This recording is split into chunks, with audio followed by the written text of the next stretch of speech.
మనం ఎండ్ర పక్షుల కోసం అయితే వచ్చాంగా ఇలా నీళ్లు ఎక్కువ ఉండటం వల్ల అక్కడ పారుతుంది చూడండి కొద్దిగా ఎలా పారుతుందో చూడండి నీళ్లు నీళ్ళు పొంగుతున్నాయండి.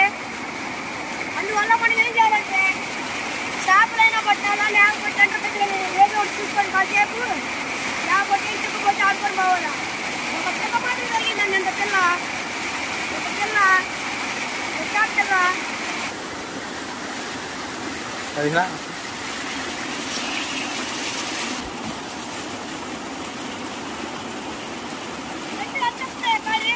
హలో ఫ్రెండ్స్, ఇవాళ మనం చేపలు పట్టుకొచ్చాం వేటకు పోయి 1.5 కిలో పడ్డాయి దాదాపు. ఇదిగోండి చూడండి, ఇందులో ఉప్పు గరం మసాలా కారం అన్ని వేసాం, నూనె కూడా పోయాలా. ఇప్పుడు ఇంకా కాలవటమే ఆలస్యం.